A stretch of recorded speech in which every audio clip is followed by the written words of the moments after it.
This smells bad. Smell it. Why? It's always poop. Yeah. Or this tastes bad. Try it. No, I'll take your word for it. And it's poop. Good. I don't want that. I always tell people the opposite. Like when something's really good, especially like when with my family, I'm like, this is so gross. Like, do not eat it. Oh no, if I want to keep it for myself, then yes. Don't do it. Absolutely. Gary, you're running the show today. Seems like it. That's why it's all fucked up. Hey, I love it. Be nice to yourself. It looks great. You should be nice to yourself. I am. Can't expect other people to be nice to you if you can't be nice to yourself. Who's gonna know? Remember, what did you tell me earlier? You were like, what did you tell me? Something about perfection. Oh yeah, perfection is the enemy of progress. That's super true, actually. Yeah, and look at you beating yourself up right now. Stop it. I thought about something this morning. I said, the gift of foresight can be a virus. Because if you live in the future of your mind, you can replay scenarios thinking that you're giving yourself something to look forward to or avoid, when in reality, you're just spinning yarns right there in your effing head. And all that stuff gets stuck in there too. Oh wait, that's foreskin. I feel like I always do that. Like I always think about the future, but I think in a way of like manifesting, like making the scenario 100%. and you're stuff. You're a creator. Like I'm a creator, so I always think like the future. Like I feel like. Hey Gary, who's our guest? Are we rolling? Yeah, we've been rolling. Oh, I love that you're texting. Oh yeah, you got to take out that other part. So nope. Oh, okay. Nothing about sniffing shrimp. You know what? I missed that part of the conversation. What time is it? Oh, well, that's a great show today, boys and girls, and it's been a pleasure. It's gonna be You're fun. all set up. I've never hung out with like boys like this. So some of your jokes I won't understand because you guys are just like another level of gross. Yeah. Oh yeah, it's She just called us immature in a very nice way. I like it. She said we're idiots. I don't want to be mature. Never grow up. I think she's probably a decade younger than me. Much more mature though. Does she have a name? Oh yes. This is Marina Hernandez. Hi. My friend for a long time. AKA Memory 702. What was that? Known. Did you just give your social? What was that? Your last four? I didn't catch that. I have an what is it called? Instagram. Yeah, my Instagram handle is Memory 702. TikTok same. Oh, Memory 702. Got it. All right, that's our show for today. She plugged herself more times than I have in like 30 episodes. Yes. Marketing. I am my brand. I suck at it. I taught myself how to market. Well, I learned like from when I was really small with my dad. He had a welding company and I used to do that with him. So, when you're passionate about what you're doing, it's not work. And I know that people roll their eyes at statements like that, but I'm sure that you can tell me when you're running through that marketing, because it's part of what's spreading your greater message or art, that it feels like a party the whole time you're working on it. Yes, definitely. I've had so much fun. I mean, there has been days where I'm like broke AF and wait, am I allowed to Oh yeah, absolutely. Oh, I'm broke as fuck. I was gonna say just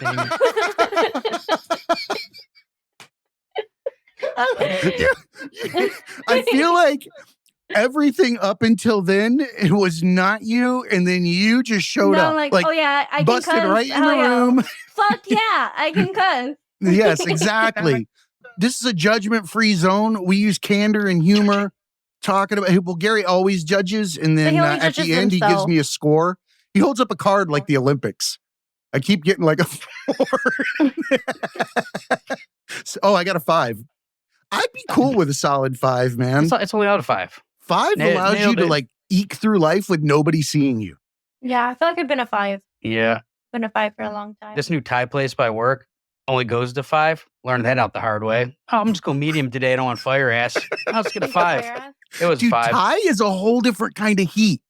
Like there's Spanish heat or like Mexican food, which we're going to talk about Chicana pride today. So it's kind of funny that we're talking about spicy food. But at the end of the day, I've had Thai food. My dad used to keep like this bottle. When he was stationed there in the military, he brought back these Thai peppers inside of like this green bottle of like red wine vinegar. Man, dude, that's so hot. He would take like 2 or 3 drops of it to like a whole thing of like fried rice when he was making it. I got in trouble when I was a kid because I bet somebody $5 they couldn't eat one of the peppers out of that jar without taking a drink for like a minute or 2. Yeah, you maced The them. kid get hospitalized. You get hospitalized, but I swear to God, he tried to shove a garden hose down his throat. Oh, I went to school with her. I remember he almost lost his shit. He was like, I made my $5. Remember the garden hose? We used to drink out of the garden hose in Cleveland, which tasted like nickels. And now it's like I would never drink tap water in my life. I'm like, oh, there's no bottled water. I'll just be thirsty. But hood garden hose used to be just fine back in the day. I loved it. Yeah, that taste of like rust. I still do. I still go to my parents' house and I will go summertime with my nieces and nephews. Garden hose. Yeah, you just pick it up, you Garden drink hose. it from the side. You try not to smack your teeth with it. You don't like rub your mouth on it or nothing, but the flavor of hose water is distinct, It is. but not foul. Because you can get down and drink like a whole gallon out of a hose if you're hot enough. It's Like pennies. you'll drink it until you slosh and walk away. It tastes like nickels or pennies. One of my favorite Chinese restaurants is the Hole in the Wall Wolf at on the east side of Las Vegas. I'm pretty sure it's tap water, but it's like the best. I freaking love it. And the health department will show up tomorrow. So before we get too far into it, because I brought up the Chicana pride, and why don't you tell everybody who you are, where you come from, and kind of what your entrepreneurship represents? Okay, that's a lot. That's a lot. So I am Marina. I'm Memory 702. Memory 702. I'm a photographer. So I started the business out of the swap meet. Started up there. My name originally was going to be Original Memories. It's like my LLC. My dad started his welding company when I was about 4, and it was Metal Originals.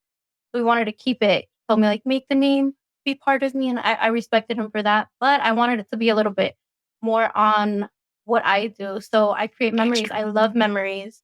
So the spelling of it is MEMORI.ES for the East Side 702. Oh, that's super cool. I like that. It's got your own spin on it. I love inside, what's the word for Easter eggs? Yeah, I love Easter eggs too. Like I'm a big, I'll get into that later, but going back to me, I never get to talk about myself. It's so weird. I have over like 6 million views on TikTok. One of my TikToks went viral for when I was building my studio with my dad. So I started up in little pop-up tents at the swap meet. And I was proud of that. I was proud of those pop-up tents because people would pass by and be like, oh, memories. I'm like, actually, that's my name. Like, that's the name of the business. Like, you get it. I take old school pictures. So I wanted to bring affordable photography to the community, something that went away for so long. I think it died down when the recession hit. So I'm kind of scared right now because the recession is recessioning. So I don't know if I'm going to last that long. But I'm trying. I don't doubt that you will, because I think that fortune favors creators that are passionate. And if you're going to continue doing what you do, money will fall in the path. It'll get you what you need as long as you're continuing to create in place. Definitely. I mean, I've gone everything that I've invested into my business and everything that I've gotten back. Like it's all just for the business and for the community. There has been days. I mean, a lot of people are like, "How much money do you make on TikTok?" I'm like, I make 1 penny per 1,000 views. Like I don't make money off of TikTok. Yeah, people not don't balling understand out. that. Yeah. There's a lot of mystery in what kind of financial gains there are behind being a creator on social media. Definitely. It's not what people think it is. If you're smart, you use it to your advantage. Definitely. She's got people coming from Germany and Japan. And this is, if you don't know what a swap meet is on the East Coast, it's also called a flea market. It's the hood spot, and to have people coming from Japan and places like that to go to her booth, it doesn't matter what the walls That are says a made lot. out of. I lived in Tokyo or in Japan for about 5 years, and the artists that come out of there are amazing. And when people choose you from there, they make very specific trips for things. They plan very far in advance. It's something they love, and they will go to places you would not expect them to pop up, like the east side of Las Vegas, to get some pictures taken in a certain style. But it's because they respect your style. They love your Definitely. art, and that's why they're coming over. Nothing more, nothing less. They're not even trying to impress anybody back home. They just Right. love what you're doing. Yes. Yes. Amen to that. Yeah, that's very true. And I love hearing people's stories and where they come from and sharing that with people as well and sharing my story. So it's something that um wasn't there before. So the reason why I wanted to bring back that affordable photography and bring back being there at the swap meet, like a lot of people tell me like, oh, you need to polish up. You need to like go into like the malls, go into, different places, or people would laugh and point at me just walking by and saying that I was ghetto and this is all bad. But honestly, like growing up, that was something that me and my friends would do. We would gather It's a up like $10 slice of each. culture. Yeah, it's a slice of culture and a slice of something like a memory that's gonna last forever. I look back at my pictures from when I was doing these type of pictures at other studios when I was like in 3rd grade, 5th grade, 6th grade. And I look back and I'm like, oh, I remember that friend. I remember they would pass these cards out like they were like what trade cards. Yeah, like if you got one of those from a girl or something, like that was a big fucking deal because they only Yeah. got like 9 of them. Absolutely. Those And mom shots would were take 2. amazing. That was like, and it brings families together. A lot of things separate families That's now. a Like huge everyone's point. like this. You go Yeah. by her place and it's mom, dad, the kids all dressed the Yeah. same and like having a good time, and like they probably don't ever kick it. Definitely. There was this one family that came in and they wanted to take a picture with their mom because they had never taken a picture with their mom. And they're like, my mom, I don't know how long she's gonna be here for. Like if we can just get this quick, and she was in a wheelchair. We got her to I have a swing set. My dad built me a swing set because I wanted a swing set in my studio. Perfect for those particular Yeah. situations. So somebody's not confined to a wheelchair in a picture that they Definitely. may not want it to be in. Mhm. And after hours. Exactly. Oh yeah, I have. Yeah, after hours, I mean, they turn on so at a certain hour in this booth, you turn on like a disco ball and it Yes, comes he does. down. Yes, yes, I have a disco ball. I really do. That's So the point. Friday nights at Broadacre Swap Meet. I have after hours. I have curtains in there too. This one time, one of my photo shoots that I did with a stripper. I love her. Shout out to you, Victor girl, if you're watching this. Yeah, big fan. Gary's a huge fan of you. She was changing, right? She's like, let me just change into my outfit. So I thought she was just gonna I thought she had a top under, and she like literally got undressed, like full on naked.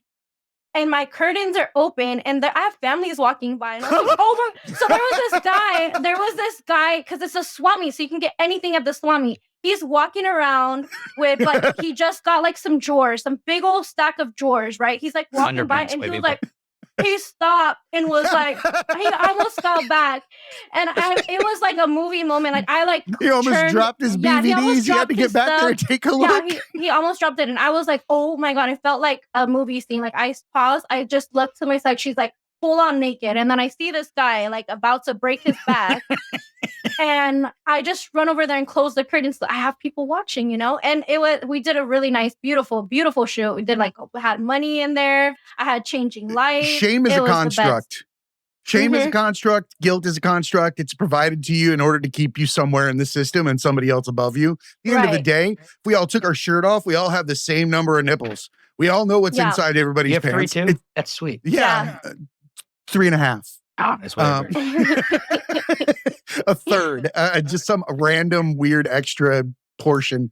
No, other countries have a much more open approach to the human body because at the end of the day, we're just doing it to separate ourselves from each other.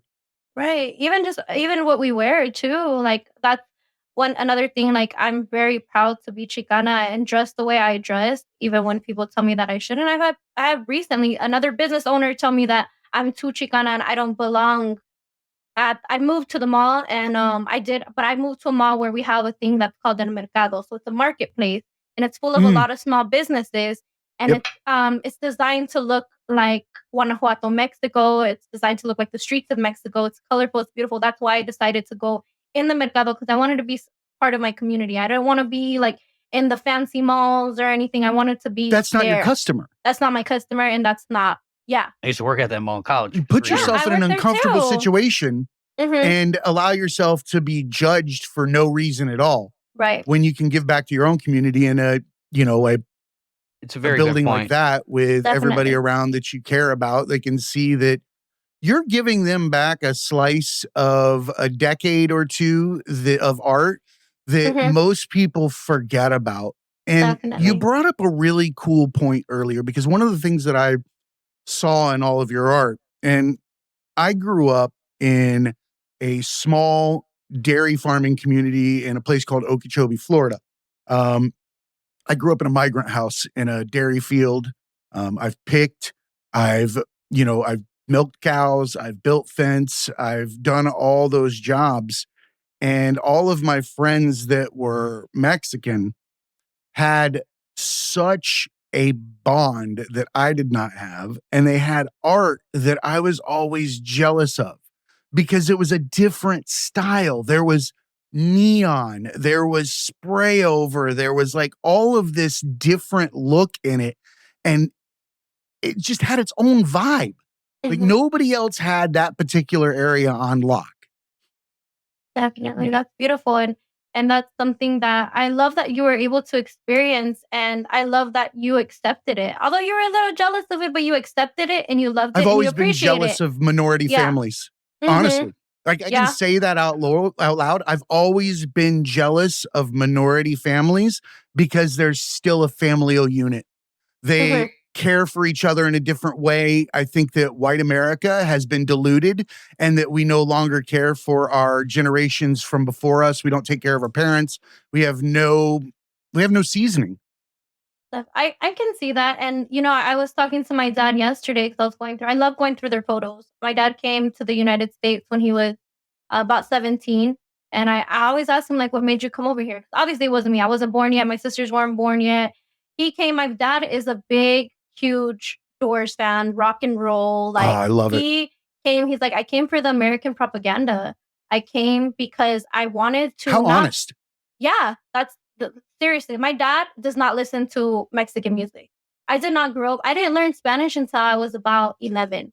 They didn't want No to teach me kidding. Spanish. Yeah, even though they migrated from Mexico, they didn't want to teach me Spanish because in that time, here in Las Vegas, if you spoke Spanish, you would be put in special ed classes. So it's So, funny you say that. My mhm. wife is actually first generation American. Her father is from Colombia. He came Oh, so here when she's he was hot. 17. And her mother is from Italy, who came here when she was 17 as well. Mhm. Yes, she is. Um, and she does not speak Spanish, even Mhm. though her parents are both from different countries. She doesn't speak Italian or Spanish. She can understand quite a bit, obviously. But the reason was she grew up in Jersey outside of New York City, and you would be discriminated against or looked down on if you were speaking Spanish in those areas. Mhm. So that her parents wanted them to, assimilate and enjoy their American heritage that way. And that's how they, were raised. Right. I want to ask a question because I started to read through the Chicano and Chicana history. And one of the things that stuck out to me, and I don't know that a lot of people realize this because when you hear Chicana or something like that, tell me how that is a combination of Mexican and American heritage because it's a unique generation born to people that are from another country but recognizes themselves as an independent, strong grouping that is American as well. Can you tell me what that means? Yeah, definitely. Like how I explained to you with my dad coming to the United States, he was Mexican. My mom as well. She's from Michoacan. She's from a small pueblito, so a small village in Mexico. They came to Inglewood, California, which is Inglewood? You have to say it like Inglewood. Inglewood. that. So a lot of people I always learned that in ask, the like, 90s. Yeah, a lot of Thank you, people Dr. think. Dre. Tupac. Yeah, a lot of people think that everybody always thinks I'm from Cali because they don't think that Las Vegas has like Chicanos and stuff. Oh, that's a good point. Yeah, so they when they came to Inglewood, they wanted to live the American dream. So the American dream for them was, rock and roll, the KFC, disco, Pizza Hut. KFC, Pizza. No, but they got Roscoe's. My mother-in-law is from Italy, and her favorite place is the Olive Garden. Really?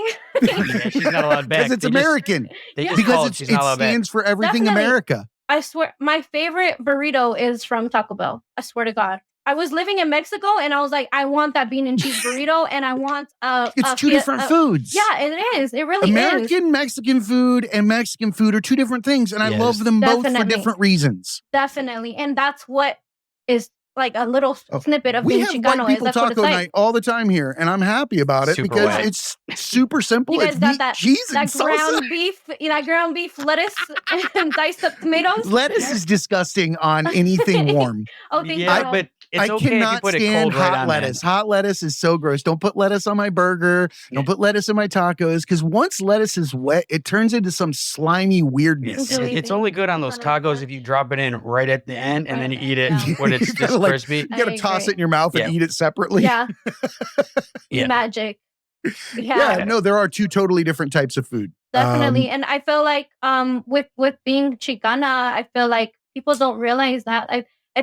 My dad had gone through like the riots in California. He was there protecting like the buildings and stuff. He told me stories about how he would go and protect the supermarkets from getting raided because that's the only thing that the community had. So a lot of it was being an activist. He came to this country to fight for our rights, for American rights. He never went into like the military or anything, but I think that's really that meant a lot to me, and that's why I am the way I am and being an activist as well and doing things for the community, because I see how hard he worked, my mom as well worked for us to be here and worked to make a part of our culture, in America. And a lot of it growing up, like I said, my dad just didn't listen to Mexican music. So I had friends in the East Side that were just all they listened to was rancheras, Vicente Hernandez. Like they would listen to Mexican music. It's like country music in Spanish. Yeah, I loved Yeah, it. no, I know exactly what this is, man. Yeah, I wanted to learn more. So that's how I got like into my roots of being Mexican. Because honestly, my parents wanted me to just be American, and that wanted me and my sisters to be just American, and that's it. So I learned what Chicano was. I learned I learned it through gangs, to be honest with you, because the people that would wear like the Dickies and show a lot of Chicano pride were like gang affiliated, So it's unfortunate that it was given that connotation, because at the end of the day, it's a grouping of people that are very celebratory of who they are, where they come from, and the combination of the two cultures. And that's what I am glad that it's now. I was talking to Gary about that earlier. Like it's kind of a little bit of a trend of being Chicano. It's not the way it was before. Like I couldn't wear like a certain color or a certain pair of Cortezes without being banged on, without being like, hey, where are you from? Like without being hit up. Now I can. Wow. And I'm really happy. I'm so happy. That's why when people come at me and tell me that I shouldn't dress the way I dress, I kind of I have to shut myself down from going into fight mode, to be honest with you. Here's the thing, you don't need to do that, because there's only one reason they're telling you not to dress that way. Mm-hmm. There's a way that they want to dress that they're not willing to go out on a limb and do. So it's easier to tell you that you're out of line for how you're dressing than to be strong enough to open up the closet and grab the things that I feel inclined to wear out in front of everybody that I won't be judged for. Definitely. Nobody thinks of that kind of shit. I appreciate you having me on and accepting me and accepting that way of thinking, because even like my mom yesterday, I did a TikTok yesterday with her, and she wore this outfit. It was a little trend where like you dress your mom up as you. My mom is a diehard Christian. So she was so happy wearing my clothes. She looked so cute. We have like over like almost like 300,000 views on TikTok. So she's a Leo. She's really happy about that. I did her makeup and everything like me, and she was so happy. She was dancing. I was like, let me put some oldies for you and my dad to dance to. They were dancing, And then she sat down and she looked really sad. And I'm like, what's going on? What's wrong? And she's like, is it wrong for me to wear this?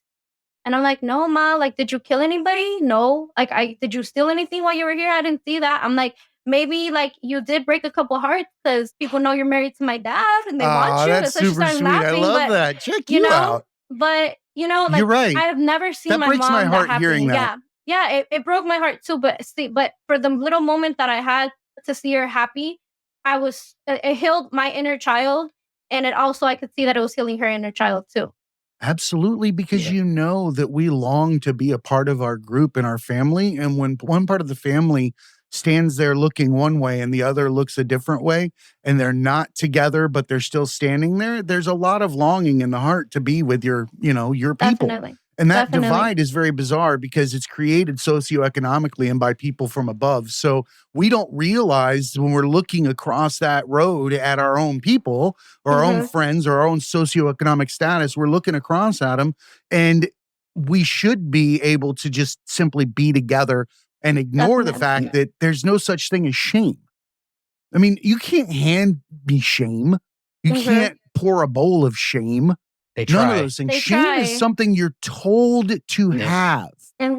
You're given that for a reason. I had a new analogy for you this week, Gary, or a new metaphor. I was thinking about the old school game Tetris, right? Everybody remembers Tetris. Comes down in different shapes. I was trying to fill the blocks. Imagine that is when you navigate life and your experiences are the pieces in Tetris coming down. And as you bring them down, you can adjust them, but you're never going to get them always right. And you always want to get that nice square rectangle shot where they all fall, right? Yeah.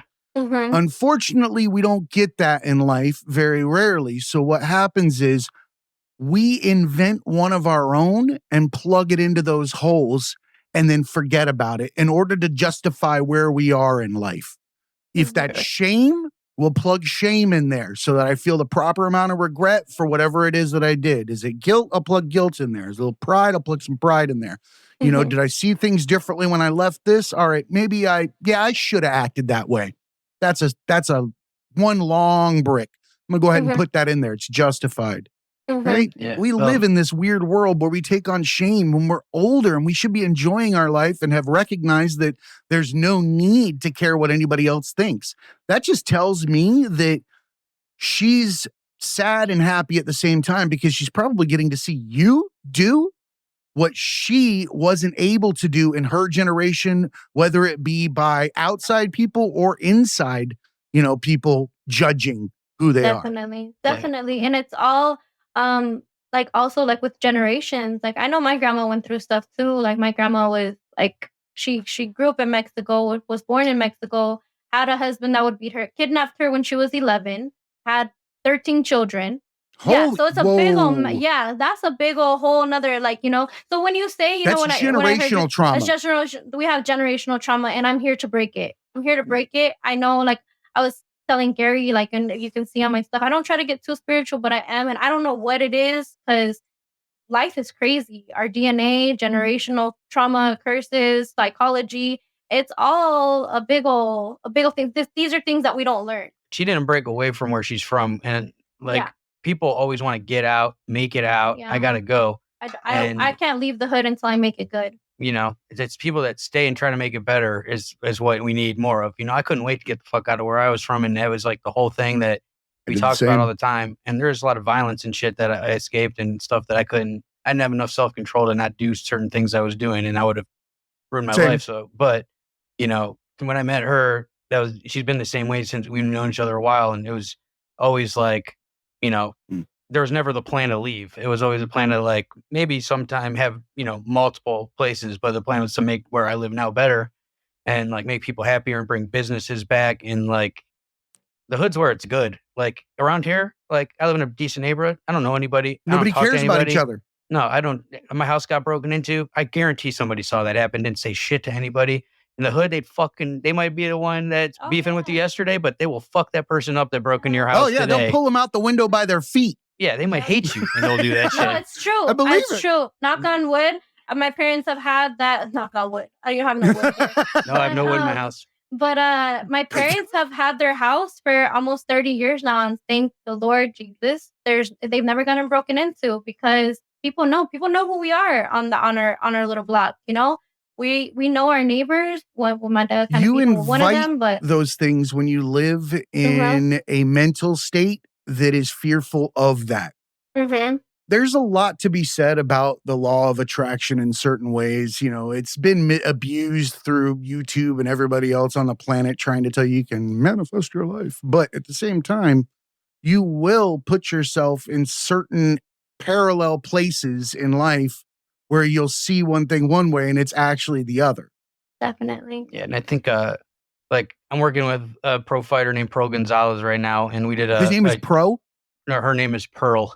Oh, I think Like- you said like a Pro Gonzalez. I was no. like, I what would a be like, first name for a Right. fighter. Yeah, Pro- That's a yeah. pen. Don't I'm fuck gonna up. dread that Yeah, down. well, Name Don't your kid fuck up. Pro, y'all. yeah, that's like naming your kid Doctor or Dak, Yeah, right.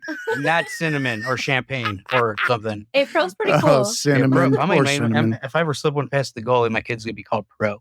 Putting that down. Loaded. But she lives in San Diego. She's from Chicago, and she's Puerto Rican and Mexican. And we did a shoot at Chicano Park last week. And her always saying is that she's proud of where, right how she said, she's proud of where she's from, but so grateful for where she's going, I believe is the term she uses. And, I think that's like, if you forget where you're from and there's so much good, and that's like the roots that so many people want to just put in the past, not act like they're that person.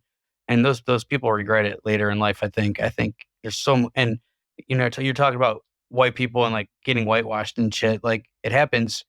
Like we don't keep much of our culture. Italians are trying to do a little bit, but we've lost. Like none of us speak Italian. Like we rarely cook the same shit as our grandmas and grandpas used to. Like when I was younger, it used to happen.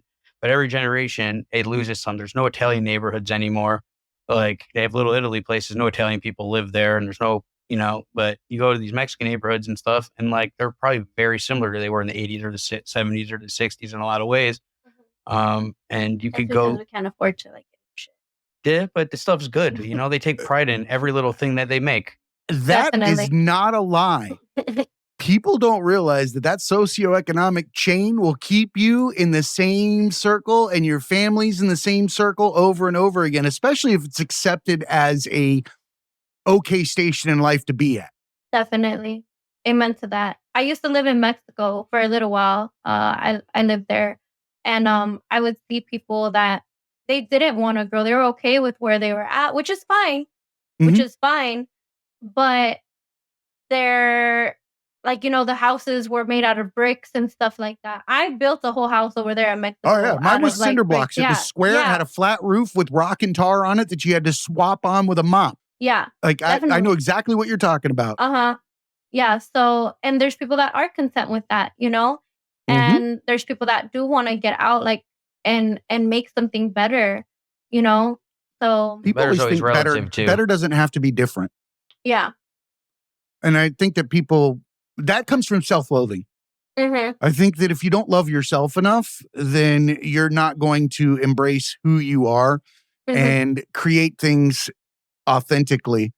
I think that the watered down thing that we're discussing and the cultural dilution is something that can be recreated. And I think that's through authenticity, because let's face it, culture and movements and the way the trends and things like that, those are all outside in.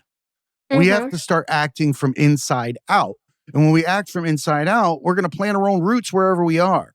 We're going to grow as a tree because now we're actually being ourselves, and we're going to attract more trees that are going to be like us. And we're going to create a new neighborhood, a new society, a new culture, and grow from there. That's going to have Chicana pride, and it's going to have Italian pride, and it's going to have, white trash pride like mine or something, But if you're you, definitely. it doesn't matter because there's nothing to remember. There's nothing to emulate. There's nothing to be ashamed of. There's no other issues except for what you think of what other people think of you. Definitely. And my studio, hopefully you can come one day. But my studio, like how I said, it's all open, and I'm really excited that I can share that. Like people can see other couples or other families taking pictures.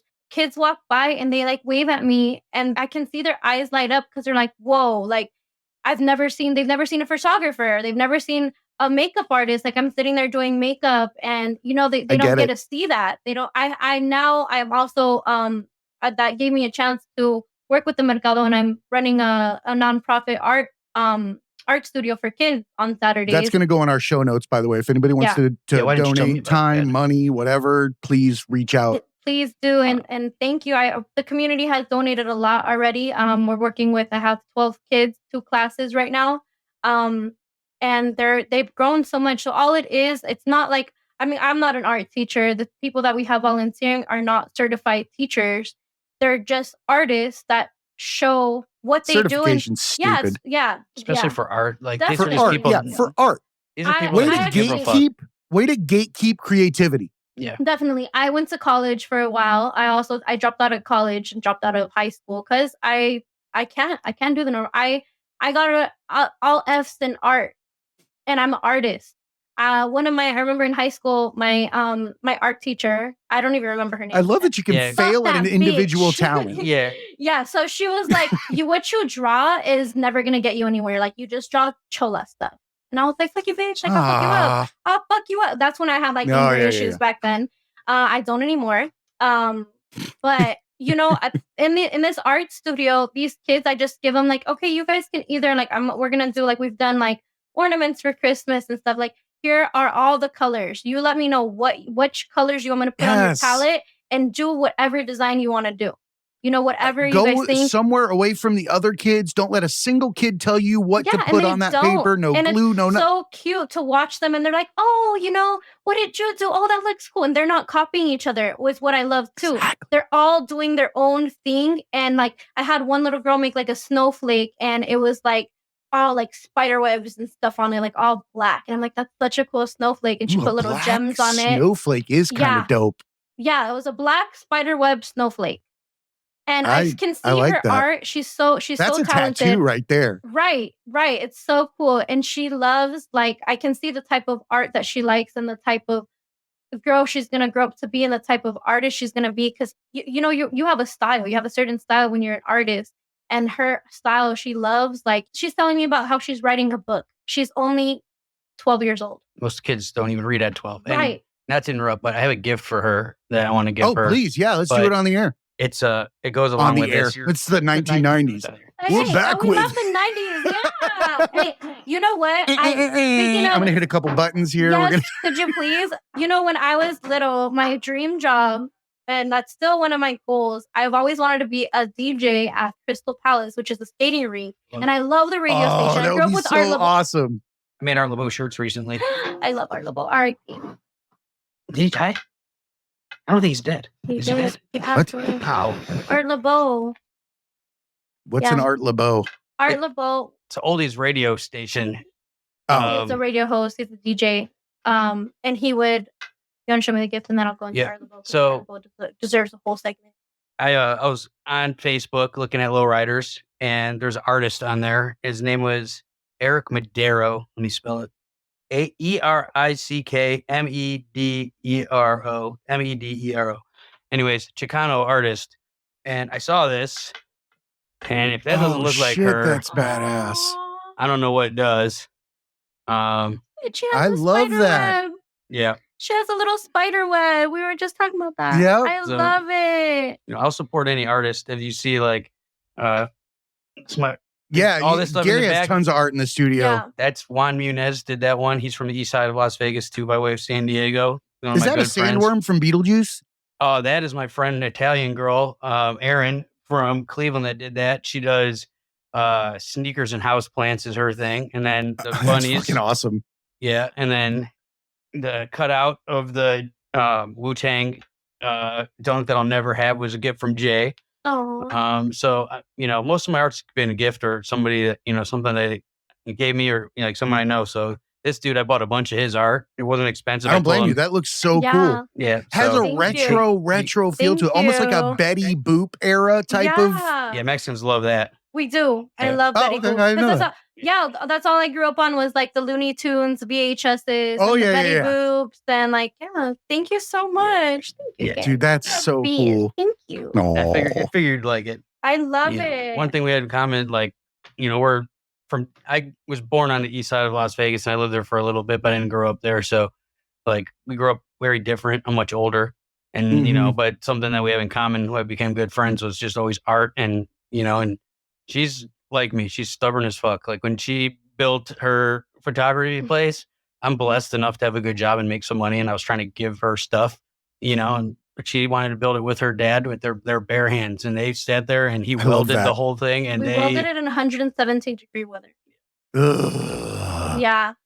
But people said they couldn't do it. And they said they were wasting their time. And, people said that all means kind you're of on shit. your way. Yeah, like why would you do that? That didn't stop me. I was working like 2 jobs in college, still As running my soon as small people business. tell you that, as soon as people tell you you can't do it, you shouldn't do it, that's not smart, this is all those things, they might as well have a mirror held up in front of their face and they're telling themselves all the things that they won't do for themselves for whatever that dream is. They're telling you all the reasons they shouldn't do their dream. Definitely. Yeah, and people like real recognize real. Like Juliana Pena was the champion of the world, which she will be again. And I told her about this place when she was out here, and she made me take her. She took her mom and her daughter, so 3 generations. We filmed it, and I just started cutting it together. I remember that. I saw the first cuts of that stuff. It was awesome. And that was like you just saw the happiness of those 3 generation of women that and from a similar culture, and they were so happy, and they were talking about high school when Juliana and her mom was in high school, and like they were doing makeup, and it was just like that was the first time I hung out there, like where and saw like the business working, but you could see that happens all the time. Like they tap into memories, which is appropriately named, but that was a memory that they created for all 3 of them based on memories that they had, and it's just a cool thing. And another thing about Mexican and Chicano culture is they don't get rid of shit because it's old. Like oldies, Mexicans love the oldies, and so do I. Like the music's the best music there ever was. Why do we need to like stop we do listening tend to it? take our music and throw it in the trash after a decade. We throw everything in the trash. It's perfectly works fine, and we toss it out. Like Vegas is a prime example. There's nothing old here.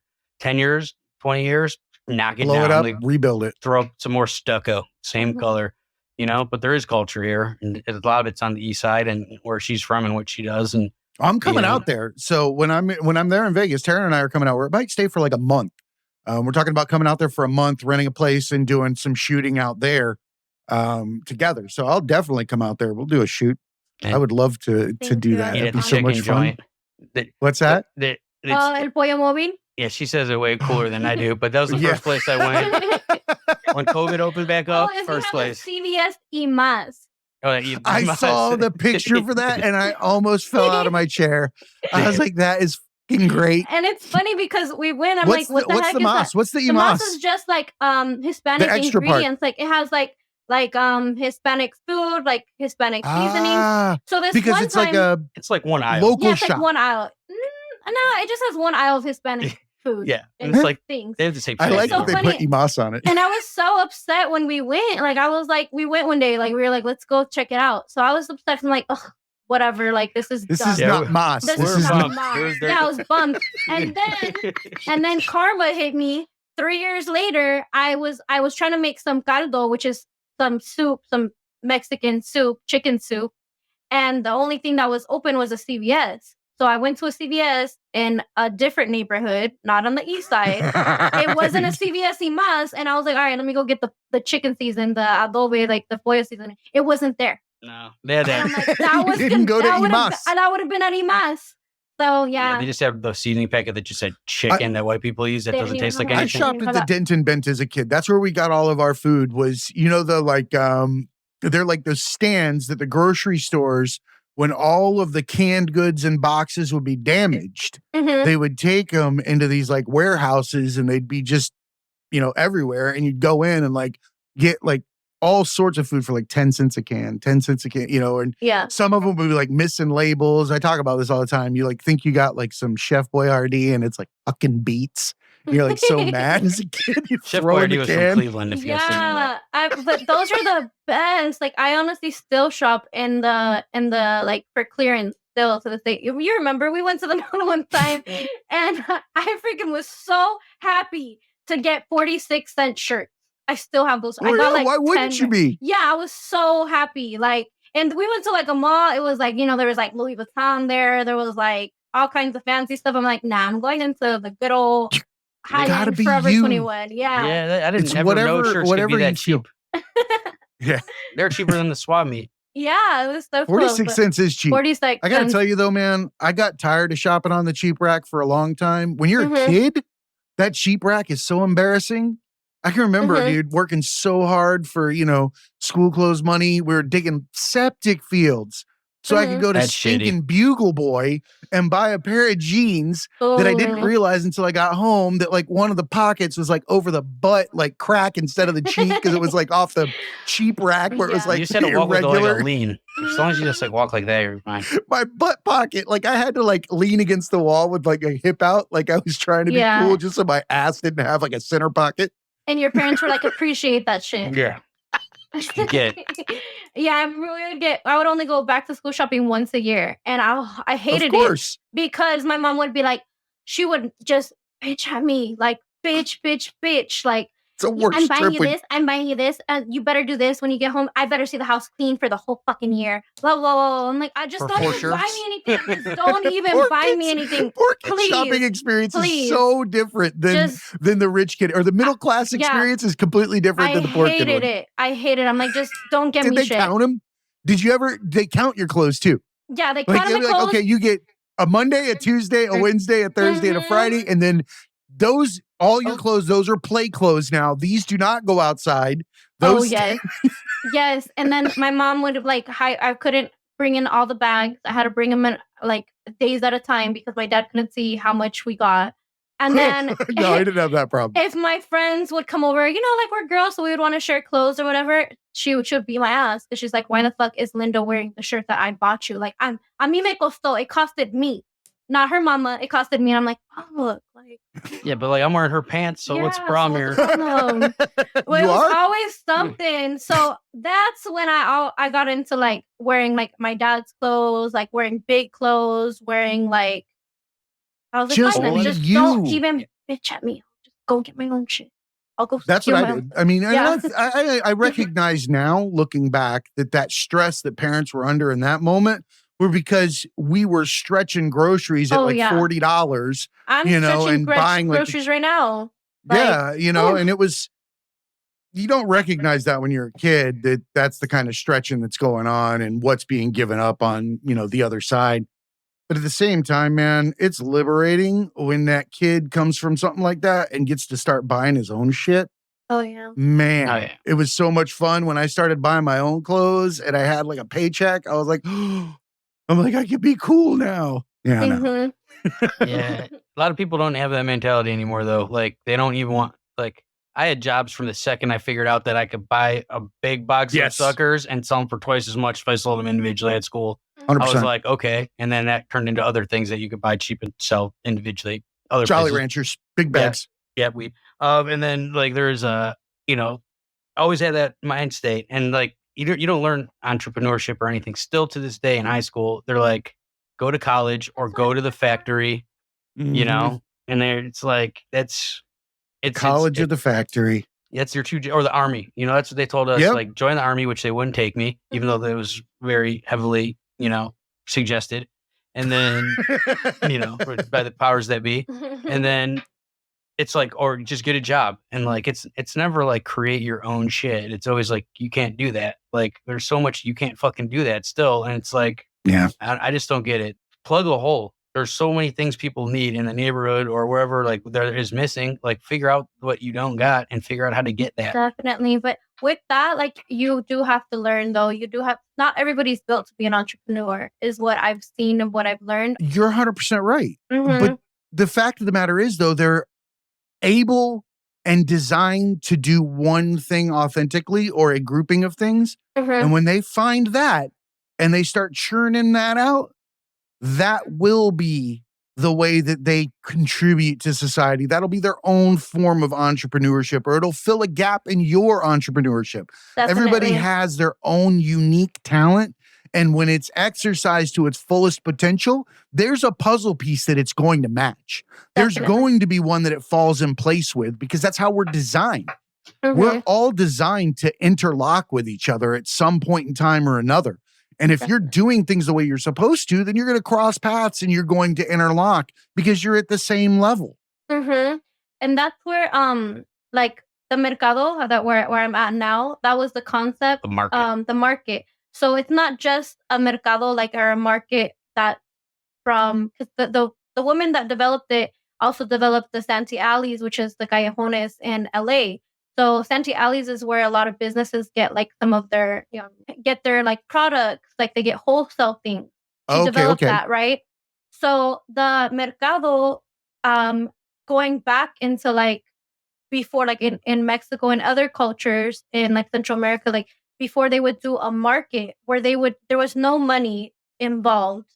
It was back before there was money. It was just trading things, just trading art. There's just something to be said artsy. about the trade. I feel like trade is much more fair. Definitely. And it's less greed. Definitely. When you're getting yourself something to replace something, a need. When you're replacing a need with a need, or what somebody else in excess, when you can take someone else's excess and plug someone else's need, and both can walk away and be whole, that's an amazing thing. Definitely. Not one person indebted to another, or two people putting imaginary care into a fucking pile of coins, or whatever the fuck that's supposed to be.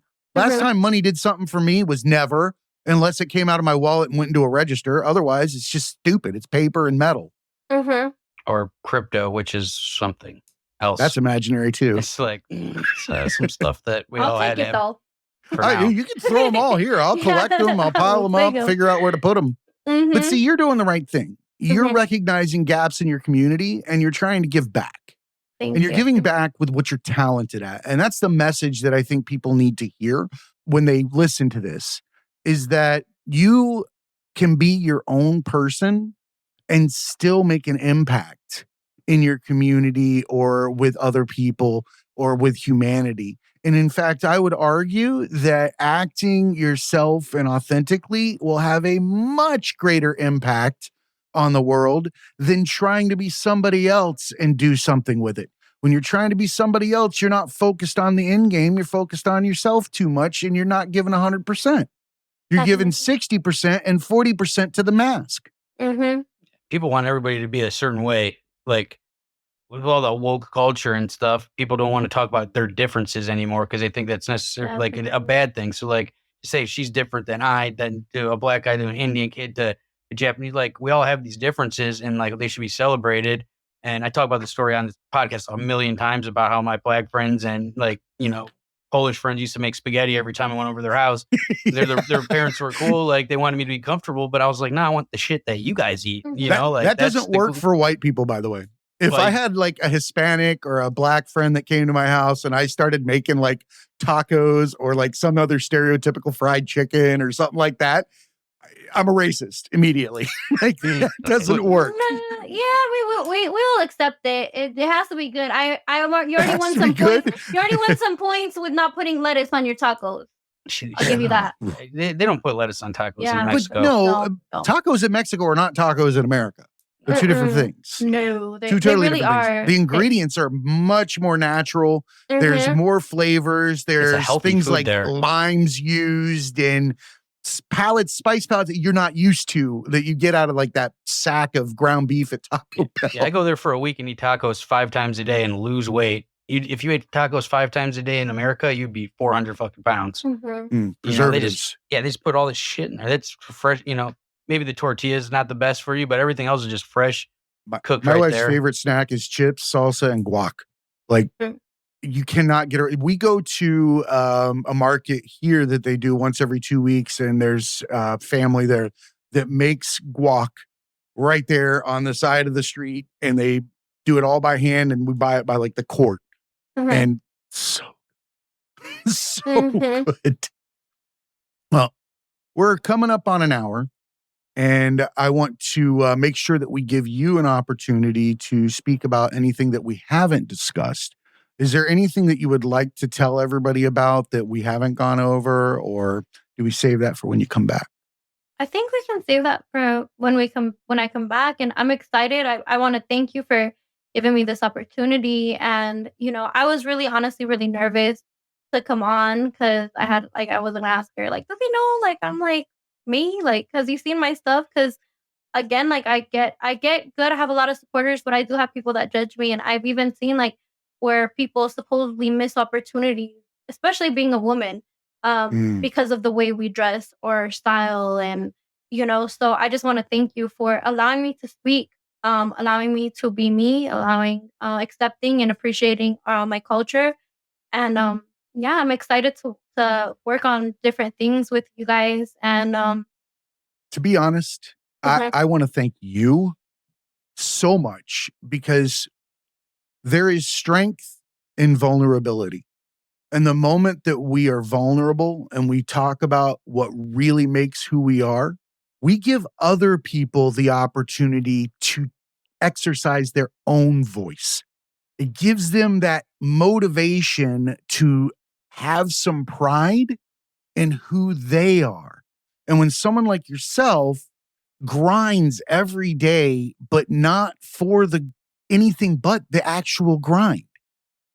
I think when we had Matt Scheel on, there was a analogy that came up about the miner digging underground, going for gold, and you see a side picture of him, like in a meme, and he quits. But from the side, you can see him with his pickaxe, and really, right on the other side of that dirt, that last pick, there was a pile of gold.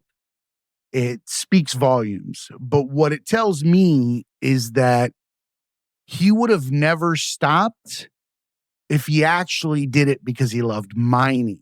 mhm, You can do it for the gold, but you're not going to be happy. mhm, You're going to get gold, I don't know if you can read my shirt. right? Chase dreams, not bags. It's mhm, right.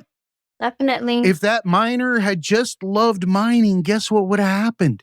The gold would have came definitely. and he would have And went right through it, used it, and probably bought 2 more picks. If you yeah. chased Whereas it, it somebody runs from else you. would have spent it on a car. Right. Yeah. Definitely, that definitely resonates me with a lot because that's not something that I want to talk about next time, hopefully. Is about like mental health. I've battled with depression hardcore. There's been many times like I've tried attempted to commit suicide when I was 15.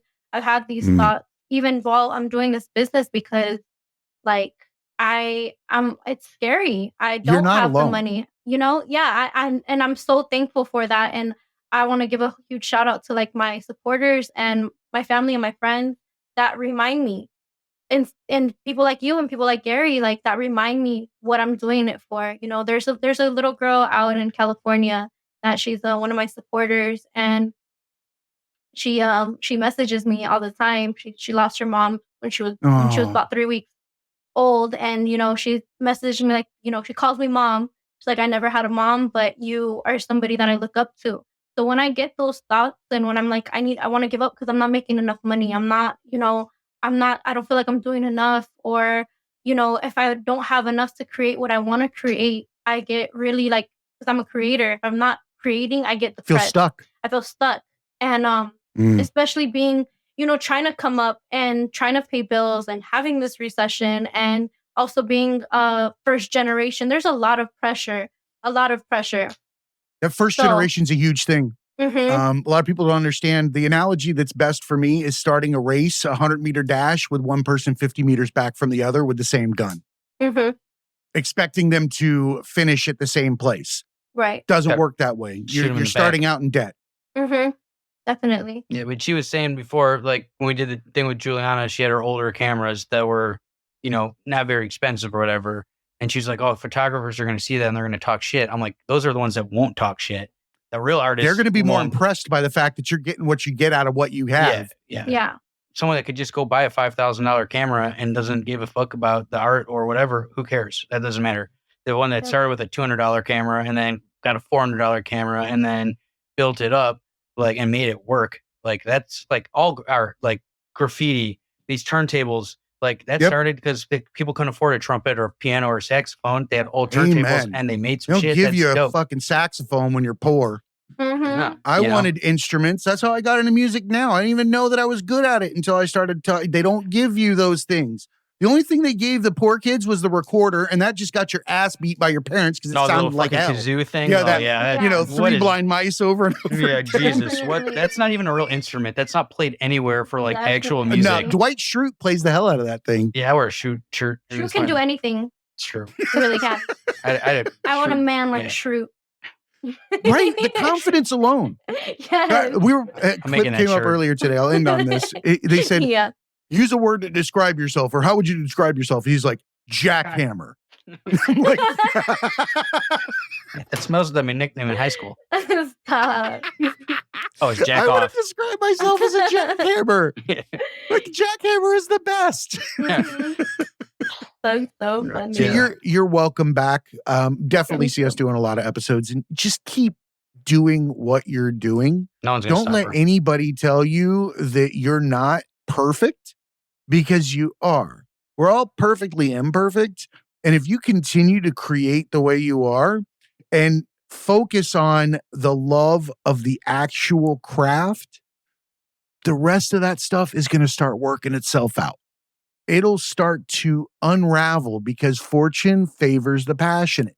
The one that's creating just to create or to give back, you're going to be the one that gets more to give back. I tell Gary this all the time. Like, if you're a giver, you're going to be a receiver at the same time, because you are the conduit for helping other people that other people are not willing to do. The money's going to land in your pockets because it needs to give back. Or you're going to get it in the ass over and over again, but you can't let that fucking stop you because no, it's not. And now I have supporters, and I have the kids. I don't have kids of my own, but I've always said, like, I'm gonna be a community mom, a community auntie. Like, these kids need it. I'm gonna keep on going for them. It's you. Mm-hmm. They don't listen to their parents. They listen to the cool girl at the spot. You know, it's like that's what you need. Exactly. And the parents listen to me too, because honestly, that's a whole nother topic too, because parenting is a whole nother thing too. Like, I think parents can benefit from people without children and having conversations with your friends that are not parents, for the simple fact that you're not going to get a widgeted answer to your questions about how your child's navigating life, you know, because I know that parents bounce things off of each other, but I would challenge them to go out and ask the people out there, the adults that don't have children, not that they're going to be able to tell you how to raise your kid or something stupid like that, but they may be able to give you outside perspective on what particular situation that you're navigating, because they have a different viewpoint. It's not a child's viewpoint. And let's face it, the kid's viewpoint is the adult viewpoint in that scenario, because whatever they're pursuing is an adult situation that you're trying to curtail. So you might as well ask an adult. Definitely. Amen to that. I get told all the time I don't know shit about kids, and stop telling people how to be parents. But I keep telling them. I don't know shit about kids. My nieces were here the other day, and they drive me batshit crazy. I love them to death, but I'm just a big kid. I'm the one that I have no rules in how I am a cartoon. They don't come to me for serious shit. I just, laugh and dance around and, make cartoon voices constantly. It's easier that way. And that's honestly me being authentic. Yeah. I was born that way. Like, if you feel inclined to high five somebody in fucking Walmart, I bet you so much that if you did it, that person would be so happy. And for some reason, they needed it. Definitely. You instinctually wanted to do it, but we won't do it out of shame or guilt or judgment. I'm not that kind of white guy. I don't go around high-fiving people. I'm going to high-five the shit out of everybody now. But it's an example. Can we do like a little video, like high-fiving in the east side? I need you to come and just high-five in the east side. And then R.I.P. No, you're not. He lived as he died. I'm not afraid to go anywhere in life. I've never had this issue. No. I don't know why. I just love people. Yeah. Well, people should love people. And everything should be love. Like, that's another thing too. Like, that's like with the parenting thing. Like, people think that like you fall in love and you make babies and that's just it. Like, no, like you have to love yourself. You have to love your partner. You have to love your kids. Like there has to be love in the household. And a lot of people don't have that, So that's another thing we can go into on the next segment. No, I definitely want to talk about that because I think one of the pillars of living a healthy life is loving yourself. And I don't think that we should expect other people to love us completely if we don't do the same for ourselves. Yeah. I mean, you're not going to sell a car that's worth $5,000 to somebody for $10,000, if you don't. If you're balling, like make the move. Make it shine it up a little bit. Put those little dangle balls around them outside. Are you getting the take here, man? I don't know. I'm gonna buy a lowrider instead. Yeah. Are you really? He's gonna keep the Cadillac and buy one. Dude, if you do it though, you've got to go all out. I'm gonna get a Cutlass. Well, or an El Camino. No, you cannot get El Camino. That's my dream car. She wants El. Yeah, I want a '69 El Camino SS. Yeah, she wants the most expensive El Camino they make. Of course. We had El Caminos growing up. They're fast as shit. People don't realize that because there's no weight in the back. And it has a little, I carry a bunch of stuff. I have a bunch of equipment going in the back. Right in the back. I don't blame you at all. Let's work on getting you money for that El Camino. So make sure you support us. And a remember, community El Camino. I want a community El Camino. El Camino. Dude, El Caminos, man, we had so many as a kid. Now all right, I'll stay here all day talking about those. Gary, you got anything? Want to wrap up? No, I just thank you for being here. Thank you for, us all sharing different parts of our culture and where we come from. And, we're all from very different places. I'm from Ohio. You're from Florida. She's from here. And we all have so many similarities. And people, if they just sit down and shut up sometimes and listen and then talk to each other, they'll see it's fun that people want the same shit. They want to be happy. They want their families to be healthy and happy. They want to have fun. They want music and food, and they want to fucking dance and sing and not be, like everybody wants the same shit. If everyone just get out of everybody's way and stop worrying about it. You ever notice that there's a big grouping of people that hate minorities when they're having fun? No, everybody. Oh, they're so loud in the movie theater. Oh, fucking Mexicans music so There's loud. There's a reason. Because they're not having fun. They're not willing to be their full selves and laugh until it hurts, or cry until it's pain, or dance until you can't stand up. Yep. We're all created to create. Yep. All right. We appreciate you. And remember, everybody, be cool and keep learning.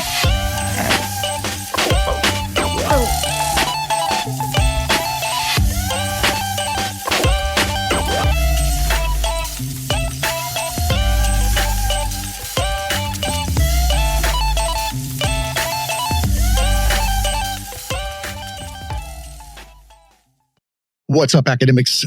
This episode is sponsored by Podpage. Build a beautiful podcast website in 5 minutes. Automatically create a beautiful listener-friendly podcast site from your RSS feed. So you can import your RSS feed into this site and it automatically generates everything for you. Puts in your artwork, puts in your show notes, puts in all those links, your guest info, everything right there. You get to customize the design to create a professional look that you'll be proud of in a few clicks. You don't have to have a coding background. You don't have to have technical knowledge. This is all plug and play. Choose the design you like, fit and tailored to your brand, the right colors, the right layout, so many different things to choose from. The templates are endless. So get out there, go to thetragedyacademy.com, click on the sponsors tab, and help support the show by clicking the Podpage link and purchasing your new site today. And remember, academics, be cool and keep learning.